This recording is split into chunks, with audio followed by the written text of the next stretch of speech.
Okay, ഞാൻ ആ topic ഒന്ന് മാറ്റാം. ഇൻ ദ സെൻസ് കളി ഗൈഡ് ചെയ്യാനോ, സൗത്ത് ആഫ്രിക്കയിൽ കളി ഗൈഡ് ചെയ്യാനോ കളി കൺട്രോൾ ചെയ്യാനോ ഉള്ള സ്ട്രൈക്കേഴ്സോ മിഡ്ഫീൽഡേഴ്സോ ഒന്നും ഉണ്ടായിരുന്നില്ല. പിന്നെ അങ്ങനത്തെ രീതിയിലുള്ളൊരു പെർഫോമൻസ് ചെയ്യുന്ന വളരെ നന്നായിരുന്നു. നേരെ മറിച്ച് അപ്പുറത്ത് മെക്സിക്കോ ആണെന്നുണ്ടെങ്കിൽ അങ്ങനത്തെ രീതിയിൽ വൺ പെർഫോമൻസ് ആണ്. One performance in the sense നല്ല രീതിയിലുള്ള പാസ് ആണെങ്കിലും അവരുടെ മൂമെൻറ്റ്സ് ആണെങ്കിലും ഒക്കെ ബോൾ കൈക്ക് കിട്ടിക്കഴിഞ്ഞാൽ അപ്പോൾ ചാർജ് നല്ല രീതിയിൽ ചെയ്യുന്നുണ്ട്. നമുക്ക്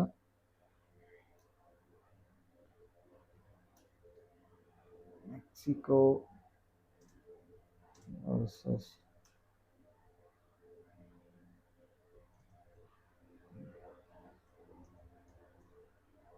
സൗത്ത് ആഫ്രിക്ക.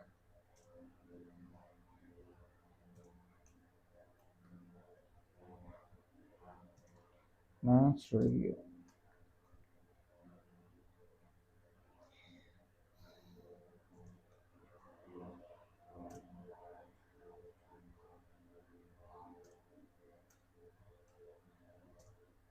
അതിലിപ്പോൾ ഇന്നലത്തെ മാച്ചോട് കൂടിയിട്ട് മനസ്സിലായ കാര്യങ്ങളിൽ ഒന്ന് എന്താണെന്ന് വെച്ച് കഴിഞ്ഞാൽ നല്ല സ്ട്രിക്റ്റ് ആവണം ഇപ്രാവശ്യത്തെ ഫൗൾസ് കാര്യങ്ങളൊക്കെ ചെയ്തു കഴിഞ്ഞാൽ എന്നുള്ളതാണ് മനസ്സിലാവുന്നത്. കാരണം അത്രയും ഇപ്പോൾ ഇന്നലെ വന്ന റെഡ് കാർഡ്സിലൊക്കെ റെഡ് കാർഡ് കൊടുക്കാതെ ഒരു യെല്ലോ കാർഡ്സിലൊക്കെ വിടാൻ പറ്റിയ അങ്ങനത്തെ ഒക്കെയാണ്. ഇപ്പോൾ ഇൻ കേസ് ആ ഫൗൾസൊക്കെ ഫൗളാണ്, ബട്ട് ഒരു ഡേഞ്ചറസ് ഫൗൾസ് ആയിട്ട് കണക്കാക്കാത്ത പക്ക റൂൾ ബുക്ക് മാത്രം നോക്കിയിട്ടുള്ള കോളിംഗ് ആണ് ഇന്നലെ 3 റെഡ് കാർഡുകൾ വന്നത്. അത് ഒരു ബാക്കിയുള്ള ടീംസിനുള്ളൊരു താക്കീതാവും. ഇങ്ങനെ വരുന്നുണ്ട്, ഈ വക കളികൾ കളിച്ചു കഴിഞ്ഞാൽ പണിയാവും എന്നുള്ളതാർക്കുള്ള ഒരു തോട്ടാണ് എനിക്ക് കിട്ടിയത്. പിന്നെ ബാക്കിയുള്ള റെഫറീസ് എങ്ങനെയാണ് ഇതിനെ ഹാൻഡിൽ ചെയ്യാൻ പോണത്, ബാക്കിയുള്ള റെഫറീസ് പിന്നെ ഇനി ഇതേ രീതിയിൽ തന്നെ ആവുമോ എന്ന് ഈ വക മാച്ചിൻ്റെ കാര്യങ്ങൾ എടുക്കുക എന്നുള്ളതൊക്കെ നമ്മൾ നോക്കണം.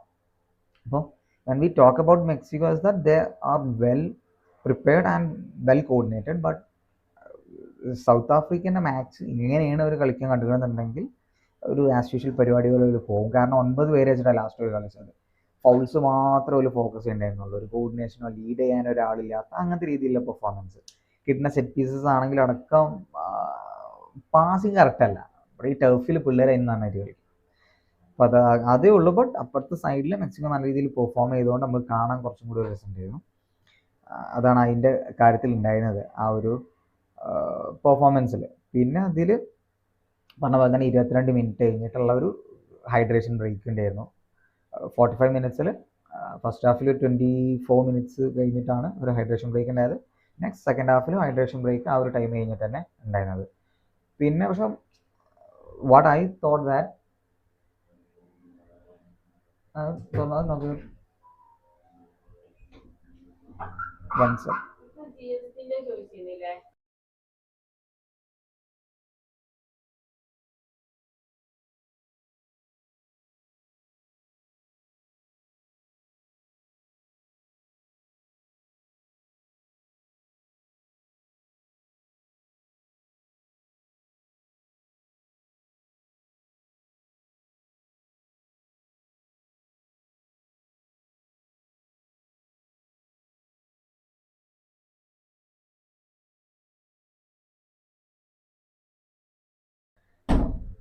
Sorry guys. സോ നമ്മളവിടെ നിർത്തിയത് ആ ഹൈഡ്രേഷൻ ബ്രേക്ക് കാര്യങ്ങളൊക്കെ കൊണ്ടുവന്നിട്ടുണ്ട്.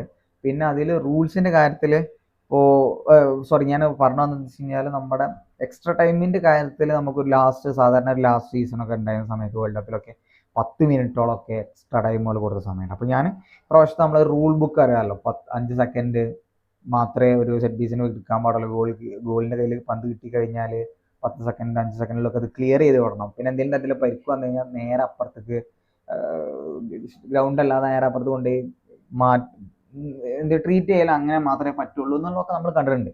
അപ്പോൾ ആ ഒരു എക്സൈറ്റ്മെൻറ്റിൽ ഞാൻ വിചാരിച്ചെന്ന് വെച്ച് കഴിഞ്ഞാൽ ഓക്കെ മാച്ചിൽ മാക്സിമം പോയൊരു 1 or 2 മിനിറ്റ്സ് ഒക്കെ ഉണ്ടാവുള്ളൂ എന്നൊക്കെയാണ് പ്രതീക്ഷിച്ചത്. ബട്ട് ഫസ്റ്റ് ഹാഫിന് 4 മിനിറ്റ് എക്സ്ട്രാ ടൈം കൊടുത്തത്, സെക്കൻഡ് ഹാഫിൽ 7 മിനിറ്റ്സ്, അങ്ങനെ ടോട്ടൽ 11 മിനിറ്റ് എക്സ്ട്രാ ടൈമിനെ പോയി. അപ്പോൾ ഇപ്രാവശ്യം എക്സ്ട്രാ ടൈമിന് വലിയ മാറ്റങ്ങളൊന്നും ഉണ്ടാവില്ല. മാച്ചിന്റെ ഡീൽ അനുസരിച്ചിട്ടാണ്. ബട്ട് ആ മാച്ച് ഡീൽ ഒരിക്കലും ഒരുപാട് ആവരുത് എന്നുള്ളതുകൊണ്ടാണ് ഈ വക നിയമങ്ങളൊക്കെ കൊടുത്തിട്ടുള്ളത്. ബട്ട് എങ്കിൽ പോലും അങ്ങനെ ആയി. ഫൗൾസും കാര്യങ്ങളൊക്കെ വന്നിട്ടുള്ള സംഭവങ്ങളുള്ളതാണ്. കുറേയൊക്കെ വിളിക്കാൻ പറ്റുന്നതും കുറേ ചെറിയ ചെറിയ ആക്ടിങ്സും കാര്യങ്ങളൊക്കെ വരുന്നൊക്കെയാണ് വന്നിട്ടുള്ളത്. അപ്പോൾ ഓവറോൾ ഇതിൻ്റെ കാര്യത്തിൽ റൂൾസ് കുറച്ചൊന്ന് ഹാർഷാക്കിയ ഫീൽ ഉണ്ട്. ബാക്കിയുള്ളത് വന്നു കഴിഞ്ഞാൽ നമുക്ക് എങ്ങനെയൊക്കെയാണ് ഇതിൻ്റെ കാര്യങ്ങൾ എന്നുള്ളത് മനസ്സിലാക്കാൻ വേണ്ടിയിട്ട് പറ്റുള്ളൂ. പിന്നെ but what I came to know about this is that so if South Africa is playing this kind of matches in throughout, maybe I think they have 3 more matches, maybe 2 matches left, I think. Yeah, 5, yeah, 2 matches they have left. And at this time, if they're doing this kind of performance, then they don't have a chance at being a competing level, because there was not a visible striker in the team, and there was not a midfielder who tried to control the match. Their defense was tried their, I can't say their best, but something, similar to best. At the same time, their passes were misguided or missed passes, and they weren't any kind of that fire in their performance. All we saw that many fouls, different kind of fouls, and yeah, deliberate fouls. That the things that we saw from South Africa. But yeah, what from last match, from their match, what the things that I still remember, the good thing I still remember about that match is that from South Africa is that 2 shots outside the penalty box, is that 2 strong strike towards the Mexican post, and they were collected by the goalkeeper, but those was powerful shots, and that's the only thing that I appreciate about them. Other than that, there is nothing to talk about their side. And about Mexico, it's good, it's great, and we have to see their next match also. അതേപോലെ തന്നെ നമുക്ക് ഇന്നലെ ഉണ്ടായതിൽ ഇന്നത്തെ മാച്ചിൽ ഇപ്പോൾ Korea ജയിച്ചും ചെയ്തു. Nice match. Second ഹാഫിൽ 2-1 ആ match ഞാൻ ലൈവ് കണ്ടിട്ടില്ല കേട്ടോ. കാരണം ഇന്നലെ കളി കഴിഞ്ഞപ്പോൾ തന്നെ കിടന്നപ്പോൾ ഒരു 3 മണി 3:30 പിന്നെ ഇനി കിടന്ന ഫോണിൽ വെച്ചിട്ട്. സോ അതിൽ അപ്കമിങ് മാച്ചസ് ഇനി ഉള്ളത് എന്താ വെച്ച് കഴിഞ്ഞാൽ മെക്സിക്കോയും സൗത്ത് ആഫ്രിക്കയും സൗത്ത് കൊറിയ ഉണ്ട്, നൈസാവും.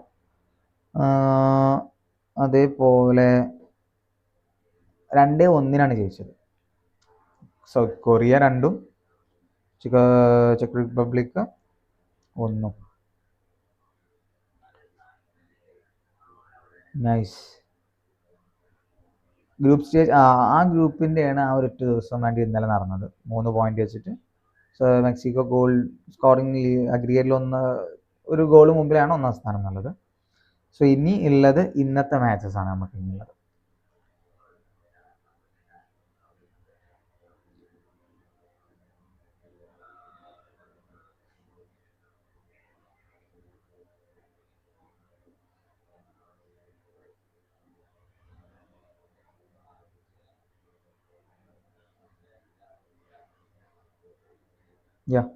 ഇന്ന് രാത്രിയുള്ള കാനഡ, അതുപോലെ തന്നെ ഈ നാളെ രാവിലെ മോർണിംഗിൽ USA പരാഗ്വേ. ഇനിയുള്ളത് സൺഡേ 3:30, ഞായറാഴ്ച 3:30ക്കാണ് Brazil Morocco. That will be a great match. Okay, അതാണ് വരുന്നത്. അപ്പോൾ ഈ മാച്ചിന് വേൾഡ് കപ്പിന് ഇങ്ങനെയാണ് വരുന്നത്. സോ നമുക്ക് എന്തായാലും തുടങ്ങാമല്ലോ. അടുത്ത മാച്ചും കാര്യങ്ങളൊക്കെ എങ്ങനെയാണെന്ന് അറിയാം. വീഡിയോ കണ്ട ആൾക്കാരൊക്കെ ഒന്ന് ലൈക്ക്, കമൻറ്റ് ചെയ്യുക, അതുപോലെ തന്നെ ഫോളോ അടിച്ചു വെക്കുക ഒപ്പം ഒന്ന് കൂടാൻ വേണ്ടിയിട്ട്. So and let's see what we can expect from this world cup. The big matches are yet to come. I'm waiting for the Brazil-Morocco matches. It will be great because Morocco is undefeated for the past, I think, over 20 or 30 plus games. Where Brazil can do best of their potential, but let's see what will happen, because The recent forms, I don't have much confidence in them, but I hope Neymar will play and do their best. So that's it. Um, just if you're seeing this, just leave a comment and please follow. Let's continue this journey together and let me know what kind of things that I can do better to make this whole thing great, the streaming experience, because I am new to this. I have a lot of things to learn. എന്തൊക്കെ കാര്യങ്ങൾ ചെയ്യണം, എന്തൊക്കെ രീതിയിലുള്ള മാറ്റങ്ങൾ വരുത്തണം എന്നൊക്കെ നിങ്ങൾ നോക്കിയിട്ട് പറഞ്ഞു കഴിഞ്ഞാൽ അതിനനുസരിച്ച് മാക്സിമം ട്രൈ ചെയ്യാം. അപ്പോൾ ഏതായാലും അടുത്ത വീഡിയോ ഇൻഷാല്ലാ ആയിട്ട് ലൈവ് ആയിട്ട് വരുന്നുണ്ട്. So until then bye.